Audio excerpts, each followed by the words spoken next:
Hello, readers of Riverdale School. This is your principal, Mr. Paris, coming to you for our weekly lunchtime read aloud. This week, I'm reading a book called Maybe Something Beautiful, How Art Transformed a Neighborhood. What I really like about this book, it's about a little girl who really makes a big difference by doing something small in her neighborhood. And I see a lot of you out there doing things like this. So I wanted to keep that inspiration up and let you know that even if you think you're doing something really small, it could make a really big impact. So when I see students painting rocks out there with inspirational quotes or just smiley faces on them and leaving them at random spots around your neighborhood, that's making a big difference in someone's world. When I see Grace in grade 3 making masks for so many people, Grace, I want you to know what you're doing is making a huge impact on your community. So when I read this story, I want you to think about something maybe that you've done that's made a community difference and be proud of that community difference. So here we go. This is Maybe Something Beautiful, How Art Transformed a Neighborhood by F. Isabel Campoy and Teresa Howell, and it's illustrated by Rafael Lopez. What's also important about this book is this comes from the Nicole All Library. So there's a little sticker on the inside of this book, and these are in every classroom. I believe they're first grade classrooms actually in Dedham. It says this book was purchased for your classroom library from the Nicole M. All Memorial Fund in the school year 2016-2017. Smile, smile at everything and everybody, a blinding smile if possible. Let the notion of family seem infinitely large. Be brave, hug everyone, live ferociously, love fearlessly. I want to thank the All family and the Nicole M. All Memorial Fund for purchasing this beautiful book for our libraries and letting me read it on a read aloud to you. So here we go. In the heart of a gray city, there lived a girl who loved to doodle, draw, color, and paint. Every time she saw a blank piece of paper, Mira thought to herself, maybe. And because of this, her room was filled with color and her heart was filled with joy. There she is right up there.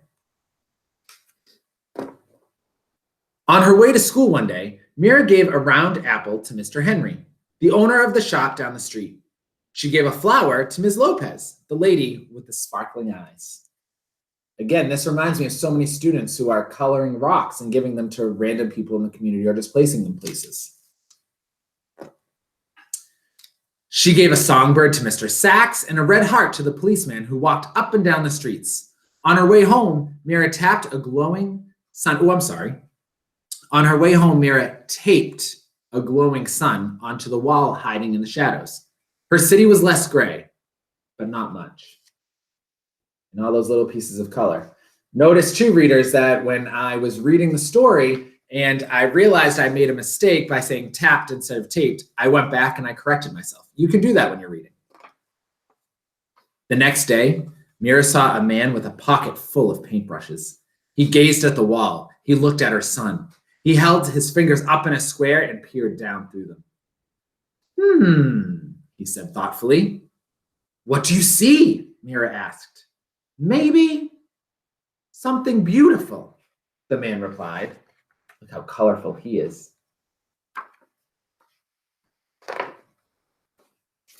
Oh. Then just like that, he dipped a brush in the paint. Bam! Pow! The shadows scurried away. Sky blue cut through the gloom. The man's laughter was like a rainbow spreading across the sky. Wow. Who are you? Mira asked. I'm an artist, he said. A muralist. I paint on walls. I'm an artist too, she told him. He handed Mira a brush. Then come on.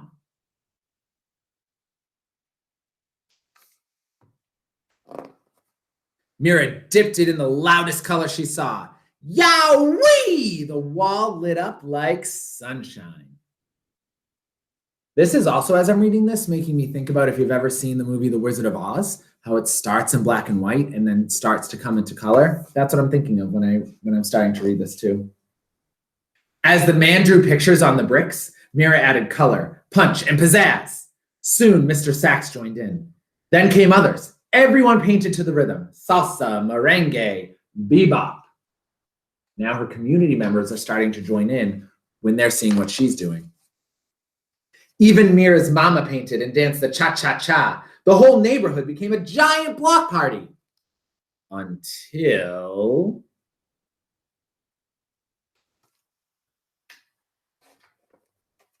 the policeman walked up. "Excuse me," he said. The music stopped. Mira put her brush down. They were surely in trouble. The officer cleared his throat, then paused. "May I paint with you?" he asked. So Mira handed him a paintbrush and the music started again. Teachers and papas jumped in, babies too. Mira and the man handed out brush after brush. Color spread throughout the streets. So did joy.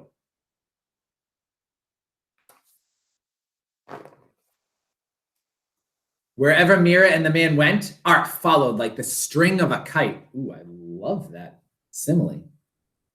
Well, I'm going to read that again. Wherever Mira and the man went, art followed like the string of a kite. After they colored the walls, they painted utility boxes and benches. They decorated sidewalks with poetry and shine, and everyone danced. Together, they created something more beautiful than they had ever imagined.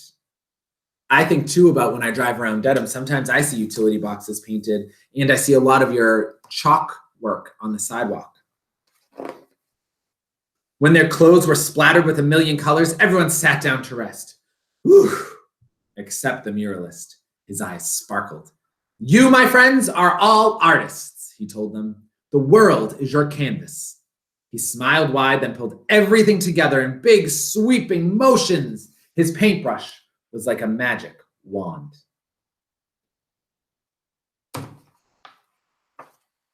When he was finished, Mira added one more bird, way up in the sky. Maybe, she thought, just maybe. And that is the end of that story. The next part about it is a note from the authors, which I won't read completely, but I'll let you know that it talks about that this is based on a true story. This actually happened in a neighborhood in San Diego. A couple actually moved into that neighborhood, and it was dreary and dark and sad, but one was an artist, one was a graphic designer, and what they decided is, hey, we want to make our neighborhood beautiful. So they got a bunch of people from the neighborhood. They got graffiti artists, they got police officers, they got all these different people and had meetings in their homes and decided how they could make their neighborhood more beautiful. And now when you go through their neighborhood, and it is the colorful East Village near downtown San Diego, when you go through that neighborhood, now the benches are painted, the sidewalks are painted, all of these different murals are on the walls, all because one couple decided they wanted to do that. So imagine if you're one of those students who are painting rocks with inspirational quotes or that just say smile on them. Imagine if you put one rock down and then someone saw that and then they painted a rock and did that all throughout your neighborhood. And then one after the other, people were inspired to do that. Imagine how colorful and inspiring your neighborhood would be. So don't think that just because you're young or you're only one person, that what you do is too small to make a difference. It makes a huge difference, and it can set something off into this spiral of events that's going to make something so beautiful. So Grace, keep making those masks. Students, keep painting those rocks. Keep putting rainbows in your windows, decorating the sidewalks and your driveways with chalk art, anything you can do, because you don't know who you're inspiring that day. I want to thank you all for joining me on my lunchtime read aloud. I also, again, want to thank the All family for donating this book through the Nicole All Memorial Foundation.